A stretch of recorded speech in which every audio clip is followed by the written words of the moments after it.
오늘 나눌 하나님 말씀은 로마서 8장 26절에서 30절까지 말씀입니다. 제가 말씀을 봉독합니다. 이와 같이 성령도 우리의 연약함을 도우시나니 우리는 마땅히 기도할 바를 알지 못하나 오직 성령이 말할 수 없는 탄식으로 우리를 위하여 친히 간구하시느니라.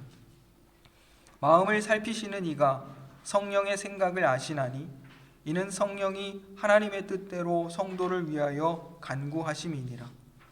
우리가 알거니와 하나님을 사랑하는 자 곧 그 뜻대로 부르심을 입은 자들에게는 모든 것이 합력하여 선을 이루느니라. 하나님이 미리 아신 자들을 또한 그 아들의 형상을 본받게 하기 위하여 미리 정하셨으니 이는 그로 많은 형제 중에서 맏아들이 되게 하려 하심이니라. 또 미리 정하신 그들을 또한 부르시고 부르신 그들을 또한 의롭다 하시고 의롭다 하신 그들을 또한 영화롭게 하셨느니라. 아멘. 어느덧 시간이 흘러서 가을이 되고 또 감사절을 맞았습니다. 어느 해보다도 좀 감사절이 갑작스러운 것 같은 느낌이 저에게는 있습니다. 우리는 이제 매해 감사절이 되면 나는 무엇을 감사하는가 또 한 해를 돌아보기도 하고 또 감사의 내용들을 한번 찾아보기도 합니다. 그래서 오늘은 우리는 어떨 때 감사하는가 또 무엇에 대해서 감사하는가 이것을 한번 살펴보고 또 우리 자신을 점검해 보았으면 좋겠습니다. 우리가 계획했던 것들이 계획대로 이루어졌을 때 예를 들면 시험을 준비하는 자가 시험에 합격하고 또 직장을 구하는 자가 또 직장을 얻고 이런 일들이 이루어졌을 때 마땅히 감사할 겁니다. 또는 또한 계획대로 이루어지지는 않았지만 어떤 식으로든 그보다 더 나은 결과를 가져왔다고 생각될 때 또 감사할 수 있겠죠. 물론 그리스도인들이라면 자기의 계획대로 되지 않았을지라도 그 속에서 하나님의 뜻을 발견하며 마땅히 감사할 겁니다. 하지만 실패 앞에서 감사한다는 것은 결코 쉬운 일이 아닙니다. 또 우선 그 실패를 받아들이는 것도 무척 힘든 일임이 분명합니다.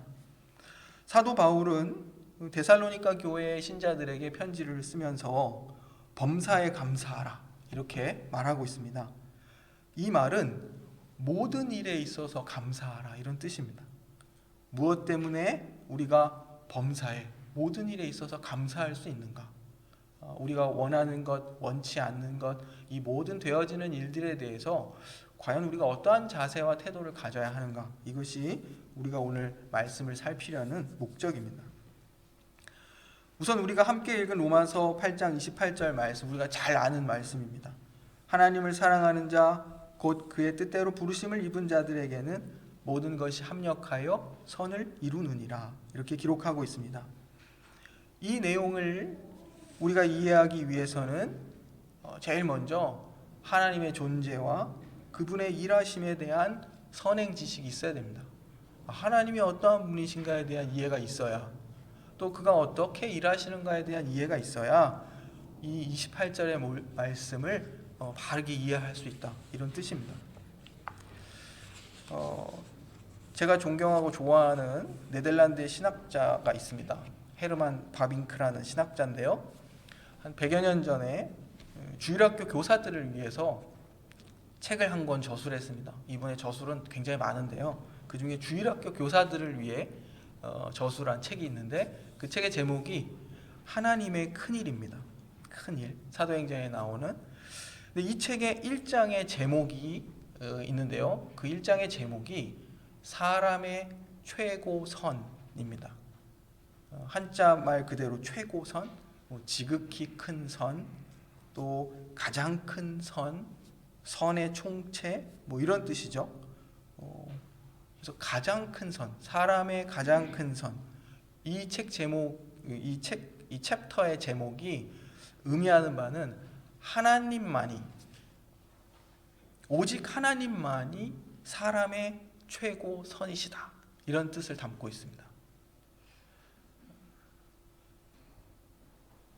성경의 어떤 증거를 따라서 철저히 하나님 중심적 신학을 그 1장부터 이렇게 서술하고 있는 것입니다. 일반적인 의미에서 하나님께서 그의 모든 피조물들의 최고선이시라 이렇게 말할 수 있습니다. 하나님이야말로 만물의 창조주요 그 만물을 지탱하시는 이시며 또 모든 존재와 모든 생명의 근원이시고 모든 것들의 풍성한 셈이시기 때문입니다. 모든 피조물들은 매 순간마다 오직 홀로 하나이시며 영원하시고 또 편재하시는 존재하신 그분으로 말미암아 존재하는 것입니다. 하나님이 아니고서는 이 세상 어떤 피조물도 존재할 수 없다. 이런 것입니다. 이와 같은 내용을 저희가 웨스트민스터 소위문답 하나님의 섭리 부분에서 살펴본 바 있습니다. 섭리란 하나님의 다스리심과 보존하심을 의미합니다. 하나님께서 온 세상 만물을 그분의 뜻과 계획 속에서 다스리시고 보존하십니다. 그 다스리심과 보존하심은 이제 마태복음에서 예수님께서 말씀하신 것처럼 마태복음 10장 28, 29절 그 인근 콘텍스트를 보면 참새 2마리가 한 아사리온에 팔리는 것조차도 하나님께서 허락하시지 않는다면 그 참새가 땅에 떨어지지 않는다. 이렇게 말씀하십니다. 그 어느 하나도 땅에 떨어질 수 없다. 말씀하십니다. 이어서 말씀하시기를 예수님께서 너희의 하늘아버지께서는 너희의 머리털까지 세신 바 되었다. 이렇게 말씀하십니다. 이것을 통해서 하나님은 창조주이실 뿐만 아니라 지금도 계속해서 이 땅을 다스리시고 이 모든 존재들을 지탱하고 유지하시는 그런 하나님이시라는 사실을 말하고 있는 것입니다. 이처럼 하나님의 존재와 그분의 일하심에 대해서 알면 우리는 우리를 둘러싼 세상으로부터 오는 슬픔, 고난, 궁핍 등 우리를 두렵게 하는 것들 속에서 감사할 수 있습니다. 하나님께서 우리와 함께 하시고 지키시기 때문입니다. 그러나 이 최고선이라는 이 관념 안에는 피조물 자신들이 이 선으로 인식하고 누린다는 사상이 내포되어 있습니다. 물론 무생물, 그렇죠? 이성이 없는 피조물들에게는 이것이 해당되지 않겠죠. 무생물들은 오로지 그냥 존재하고 생명의 본질을 전혀 갖고 있지 않기 때문입니다. 그리고 식물 같은 피조물들은 생명의 본질은 가지고 있지만 지각이 없습니다. 동물들은 존재와 생명 이외에 일종의 지각 같은 것을 갖고 있기는 하지만 그것은 오로지 눈에 보이는 감각적인 주변의 것들에 대해서만 감지할 수 있는 그런 지각입니다. 그것들은 땅의 일들은 지각할 수 있지만 하늘에 있는 일들은 지각할 수 없습니다. 그러나 우리와 같은 사람의 경우는 다릅니다. 이 사람의 창조는 애초부터 하나님의 형상을 따라 창조함을 받은 피조물이요, 따라서 이러한 신적 기원과 신적 근사성을 절대로 지우거나 파괴할 수 없는 것입니다. 물론 사람이 죄로 인해서 하나님의 그 형상 속에 포함되어 있는 바 그 영광스러운 속성들, 성경 에베소서 4장 24절은 그것을 의와 그 진리의 거룩함이라 이렇게 표현하고 있습니다. 왜 그렇게 표현하냐면 에베소서 4장 24절은 우리가 구원받은 것에 대해서 이야기할 때 우리가 새 사람, 그리스도 안에서 새 사람이 되었다 이야기합니다. 그러면서 회복한 내용이 의와 진리의 거룩함이라 이렇게 얘기합니다. 그래서 거꾸로 생각하는 것이죠. 인간이 타락할 때 잃어버린 것이 무엇인가 했을 때 그것은 하나님의 형상을 잃어버렸는데 그것이 의와 진리의 거룩함이다. 이렇게 말하게 되는 것입니다. 이러한 하나님께서 하나님의 형상으로 우리를 지어서 우리 안에 갖게 하셨던 그 영광스러운 속성들을 우리가 잃어버리긴 했지만 그럼에도 불구하고 창조시에 사람에게 베풀어진 그것들이 적게나마 우리들에게 아직 남아있다 이것입니다. 그러므로 이런 것들이 그냥 단순히 우리에게 우리가 죄인됨을 알게 하는 어떤 죄책을 구성하는 데만 기능하는 것이 아니라 사람의 과거의 위험을 입증하고 우리가 창조되었을 때 가지고 있었던 그 본래적 인간의 위험을 입증하고, 또한 사람의 그 신적 부르심과 천상적 운명을 계속해서 생각나게 하기에 충분한 것이다. 이렇게 말씀드릴 수 있습니다. 오늘 봉헌 본문 말씀인데요. 전도서 3장 11절이 이렇게 말하고 있습니다. 하나님이 모든 것을 지으시되 때를 따라 아름답게 하셨고 또 사람들에게는 영원을 사모하는 마음을 주셨느니라. 이렇게 말하고 있습니다. 그러나 하나님이 하시는 일의 시종을 사람으로 측량할 수 없게 하셨다 말하고 있습니다. 우리 안에 영원을 사모하는 마음을 하나님이 주셨다는 것이죠. 이것은 어떻게 보면 하나님에 대한 파괴되고 일그러지었을지언정 하나님에 대한 어떤 신인식의 가능성들이 우리 안에 내포되어 있다는 것을 말하고 있습니다. 보다 경건한 자, 이 전도자의 고백은 진짜 말 그대로 경건한 고백입니다. 이 모든 것들의 주관자가 하나님이시다. 그가 정하신 그때에 그가 계획하셨던 그 일들을 선하게 이루어 가신다. 하지만 우리들에게 있어서는 그 모든 하나님의 뜻과 계획이 감추어져 있다. 그러므로 우리는 어떻게 해야 합니까? 겸손히 그 선하신 하나님을 의지하고 그가 일하시는 것을 기다리고 소망하는 것뿐입니다. 그래서 주님의 뜻이 이루어지기를 구하고 바라는 것입니다. 하나님께서는 그의 시간 속에서 모든 것을 아름답게 만드시고 그가 정해놓으신 바로 그 순간에 모든 일이 일어나게 하심으로 역사 전체와 각 부분들이 하나님의 경륜과 일치하며 또한 그 경륜의 영광을 드러내는 것입니다. 그리하여 하나님께서는 이 세계 전체 속에 사람을 두시고 또한 그 사람의 마음에 시간을 두셔서 그로 하여금 외형적으로 눈에 보이게 드러나 있는 것들에 안주하지 말고, 우리가 외형적으로 우리 눈으로 인식할 수 있는 것들에 안주하지 말고 대신 자연과 역사에 흘러가는 과정 속에서 하나님의 영원한 생각들을 구하며 그것들을 알게 하도록 하신 것입니다. 이것이 헤르만 바빙크의 사람의 최고선이신 하나님에 대한 진술 속에 있는 내용들입니다. 그러나 말씀드린 바와 같이 하나님이 하시는 일의 시종을 사람이 측량할 수 없도록 하셨다라는 사실에 우리는 주목해야 됩니다. 타락과 함께 인간은 말씀드린 것처럼 의와 진리의 거룩함을 잃어버리고 말았습니다. 하나님의 형상을 잃어버렸습니다. 그 결과 눈이 어두워져 바르게 판단하지 못하고 판명성과 지향성의 오류 속에서 지극히 자기중심적인 방식으로 정보를 받아들이고 판단합니다. 하나님에 대해서 왜곡되고 일그러진 종교성을 갖게 됩니다.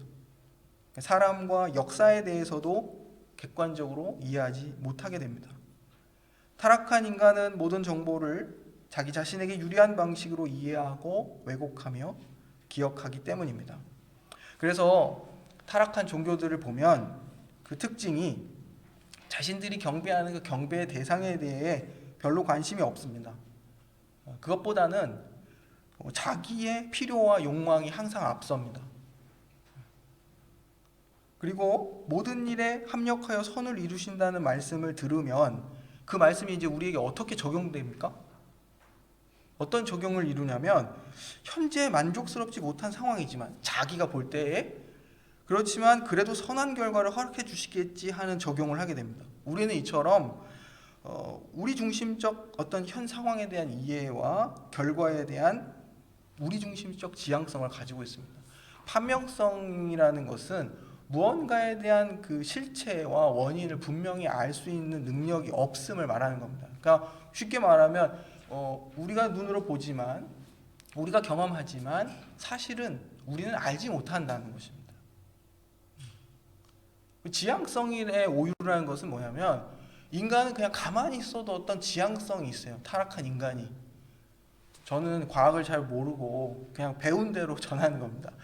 제가 신학교 다니던 시절에 과학에 능하신 교수님 계셨는데 그분께서 뇌과학에 대한 이야기들을 종종 해주셨습니다. 그때 인간이 무의식 속에서도 끊임없이 그 신경 전달 세포, 물질 이것들이 끊임없이 어떤 방향성들을 가지고 움직이고 있는 것이 관찰된다. 이렇게 말씀하시면서 그것과 더불어서 우리가 타락한 인간이 가지고 있는 죄악된 본성에 대한 이야기를 같이 하신 바가 적이 있었습니다. 이 말은 그냥 쉽게 풀어 얘기하면 제가 이해할 땐 그랬어요. 우리는 가만히 있으면 아무것도 안 하는 것 같이 비춰지지만 우리는 존재 자체가 그냥 우리 중심적으로 끊임없이 생각하는 존재들입니다. 가만히 있을 수 없는 존재. 끊임없는 지향성을 가지고 우리를 중심으로 모든 것을 이해하고 해석하려고 하는 경향성이 있다는 것이죠. 그래서 하나님이 어떠한 분이신가를 알고 그리고 죄인된 우리의 본성이 어떠한가를 알 때에 이러한 이해도 필요한 겁니다. 우리는 끊임없이 어떤 지향성이 있는 거예요. 근데 놀라운 사실은 우리가 예수 그리스도를 믿고 달라진 것이 있습니다. 그냥 일반적 타락한 인간들이 가지고 있던 그 지향성의 오류를 여전히 우리도 갖고 있지만 문제는 성경의 표현을 따르면 우리가 마음으로부터 하나님을 사랑하고 설명할 수 없는데 마음으로부터 말씀대로 살아가기를 원하게 되었다는 사실입니다.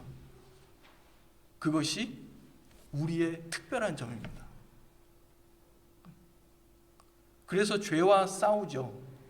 우리가 가진 그 타락한 본성의 지향성과 죄의 유혹과 그것이 온갖 복합적으로 역할해서 나타나는 그 모든 부족과 결핍들의 문제들을 끊임없이 우리가 하나님의 뜻대로 하나님의 말씀대로 이루어가고자 애쓰고 투쟁한다 이것입니다. 그것이 그리스도인의 정체성입니다. 제가 이 어려운 말들을 이렇게 사용하는 것에 대해서 되게 죄송한 마음이 있는데 그래서 좀 그것을 면피해 보고자 한 가지 잘 들지 않는 예를 들면 제가 집에서 이렇게 방에서 공부를 하다가 방에서 나와요. 그럼 저는 뭐 물을 마시러 나오든지 아니면 화장실에 가기 위해서 나오는 겁니다. 근데 저희 아내가 꼭 방문을 열고 나오면 그 타이밍에 꼭 저에게 뭔가 집안일을 부탁합니다. 네. 그럼 제가 화장실이 급해서 나왔을 때 화장실에 들어가죠. 그랬더니 저한테 그러는 거예요. 당신은 내가 꼭 뭘 부탁할 때마다 화장실로 피한다. 그래서 제가 그랬습니다. 아니 어떻게 그렇게 자기중심적으로 생각할 수 있느냐. 나는 화장실을 가기 위해 방에서 나왔을 뿐이다. 당신은 심각한 판명성과 지향성의 오류를 범하고 있다. 하나도 안 웃길 것 같습니다. 웃어주셔서 고맙습니다. 이런 것입니다. 너무 쉽게 예를 들었지만 이런 것입니다.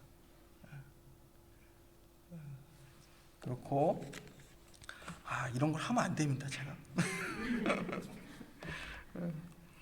그러므로 타락한 인간은 하나님의 능력에 의한 회복, 즉 구원이 필요합니다. 오늘 본문의 표현으로는 29절이 말하는 것처럼 아들의 형상을 본받아 살아가고 그 아들의 형상을 회복하는 것입니다. 무엇이 하나님이 의롭게 여기시는 것인지, 무엇이 하나님이 옳다 여기시는 것인지, 이러한 것들을 끊임없이 찾고 그 하나님께 순종하여 살며, 무엇보다 제일 중요한 것은 아들의 형상을 본받게 하신다는 말은 우리가 그리스도를 본받아 살아가야 한다는 사실입니다. 이 말은 끊임없이 우리 지향적이고 우리 중심적인 자들이 그리스도를 본받아 자기를 부인하고 자기 십자가를 지고 그리스도를 따른다 이것입니다. 오늘 본문 말씀은 우리는 마땅히 빌바도 알지 못하는 연약한 자들이라 말하고 있습니다. 우리는 무엇을 하나님께 구해야 할지, 이 일을 어떻게 기도해야 할지도 모르는 그런 자들입니다. 그래서 예수님 가르쳐 주신 겁니다. 기도하고 내가 아는 만큼 기도하고 간구합니다. 하나님이 그 성품을 따라 비추어 보았을 때 이것을 기뻐하시겠지, 이것을 선하게 여기시겠지. 기도합니다. 그럼에도 불구하고 끊임없이 우리의 욕심과 우리의 의지가 그 기도 안에 막 혼합되고 섞여 있습니다. 그렇기 때문에 그 기도의 마지막에 주님이 말씀하시는 겁니다. 주님의 뜻이 이루어지기를 간구합니다. 우리는 빌바를 알지 못하는 자들입니다. 이렇게 간구하도록 하시는 것입니다. 이 사실 자체가 우리가 그리스도인이요 하나님의 백성이라는 증거입니다. 이러한 겸손함과 자기인식은 하나님을 알지 못하면 할 수 없는 것들입니다.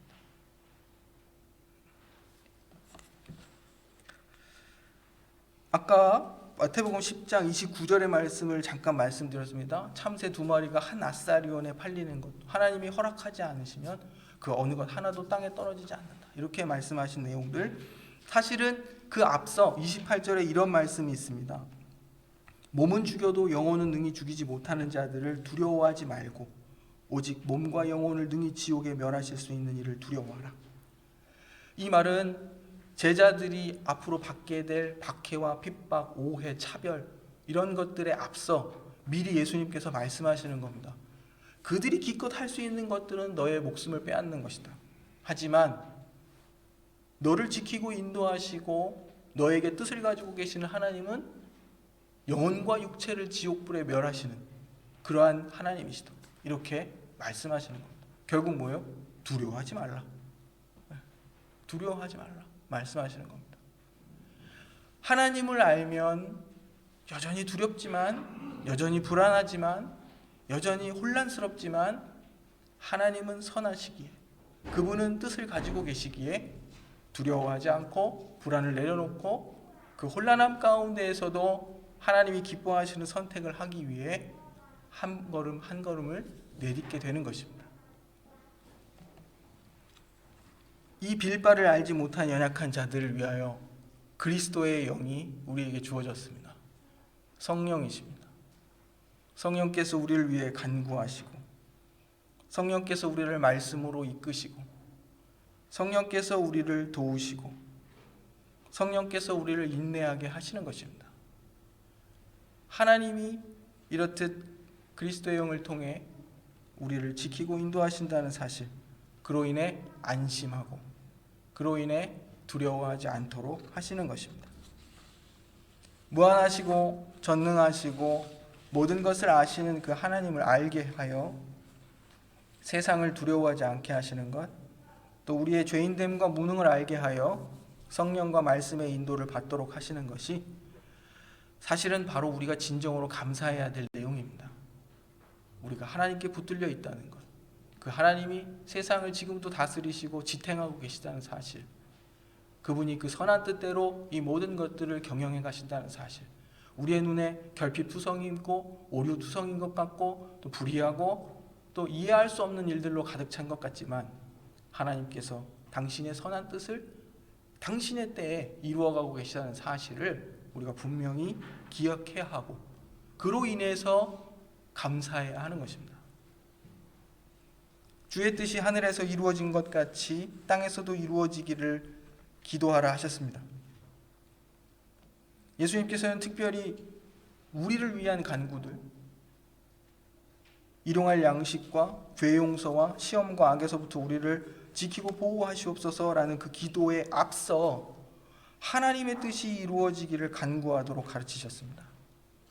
믿음은 하나님만이 사람의 최고 선이심을 인정하는 것입니다.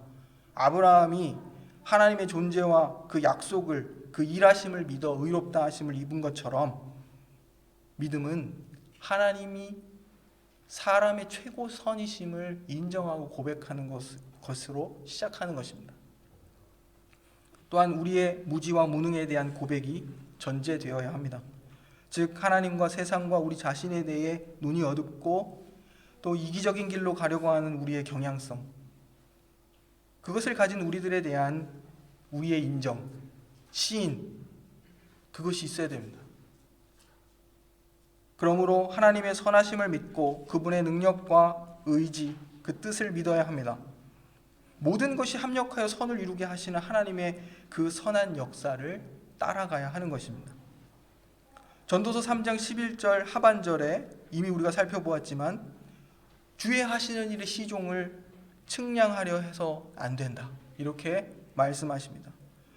우리에게 하나님이 그걸 감추어 놓으신 것입니다. 그래서 믿음이 필요하고 하나님이 어떠한 분이신지를 알아야 그분을 신뢰할 수 있습니다. 이것이 참된 경건을 가진 자의 모습이고 또 이러한 모습을 가졌을 때 비로소 우리가 참된 감사를 하게 되는 것입니다. 우리의 감사의 대부분은 우리의 유불리를 따른 감사일 때가 너무나도 많습니다. 하지만 하박 선지자의 고백처럼 우리의 삶을 지탱하고 우리의 근간이 되었던 모든 것들이 다 사라졌을 때 그때에도 하나님의 선한 뜻이 있음을 고백하고 오직 하나님 한 분만으로 만족할 수 있는가? 그것이 그리스도인들에게 매일매일 던져지는 질문입니다. 데살로니가전서 5장 18절에서 바울 사도가 권면합니다. 범사에 감사하라. 이것이 그리스도 예수 안에서 너희를 향하신 하나님의 뜻이니라. 모든 일에 감사하는 것이 왜 그리스도 안에서 우리를 향하신 하나님의 뜻이겠습니까? 우리가 앞서 배운 내용들 때문입니다. 모든 일이 하나님의 뜻과 계획 속에서 그분의 다스리심과 보존하심 가운데 일어나는 것이기 때문입니다. 우리는 주의 하시는 일의 원인과 결과를 헤아릴 지혜가 없습니다. 하지만 우리는 믿습니다. 하나님이 사람의 최고선이라는 사실, 그것을 믿으며 하나님은 그분의 능력과 지혜로 좋은 것도 나쁜 것도 합력하여 선을 이루시는 분이라는 사실을 믿는 것입니다. 우리의 믿음은 이와 같이 하나님의 존재와 일하심을 믿는 것입니다. 그렇기에 범사에 감사하지 않을 수 없습니다. 나의 이해와 바람과 상관없이 하나님은 선하셔서 모든 일들을 그분의 선한 뜻대로 이루시기 때문입니다. 나와 우리의 모든 일이 나에게 어떻게 유리한지 불리한지가 중요하지 않으며 오직 하나님의 감춰진 선하신 뜻에 의해 이 모든 것이 이루어져 갈 뿐입니다. 이제 우리가 할 것은 이것입니다. 우리는 이제 우리를 예정하시고 선택하신 하나님의 목적을 따라 그리스도의 형상, 그 아들의 형상을 닮아가야 하겠습니다. 아들의 형상을 본받도록 하시는 것이 하나님께서 우리를 부르신 목적이기 때문입니다. 그리스도를 본받아 살아가는 것이 우리의 본분입니다. 이 말은 말씀드린 것처럼 자기를 부인하고 자기 십자가를 지는 것입니다. 우리는 여전히 빌바도 알지 못하는 연약한 자들이나 성령께서 우리를 위해 간구하시며 또 우리를 지키고 인도하시기 때문에 우리의 구원이 성취되기까지 범사에 감사하며 인내와 확신을 가지고 기다릴 수 있는 것입니다. 다시 로마서 8장 28절 말씀을 제가 읽습니다. 우리가 알거니와 하나님을 사랑하는 자 곧 그의 뜻대로 부르심을 입은 자들에게는 모든 것이 합력하여 선을 이루느니라. 이 말씀이 이제 우리 중심적 이해와 지향성을 극복하고 전적으로 하나님의 선한 뜻을 구하는 것이 되기를 소망합니다. 그래서 우리 모두 참된 감사를 하게 되기를 소망합니다. 기도하겠습니다. 사랑이 많으신 아버지 하나님, 하나님이 이 모든 것을 지으시되 때를 따라 아름답게 하셨음을 찬양합니다. 또한 무지하고 이기적인 우리들에게 영원을 사모하는 마음을 주신 것 감사합니다.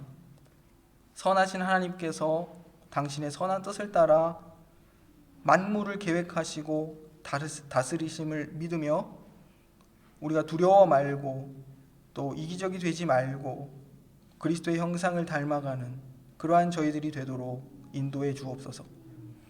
우리가 겸손히 하나님께서 하시는 일의 시종을 사람으로 측량할 수 없게 하셨음을 알고 범사에 감사하며 하나님의 선한 뜻을 구하고 바랄 수 있게 하옵소서.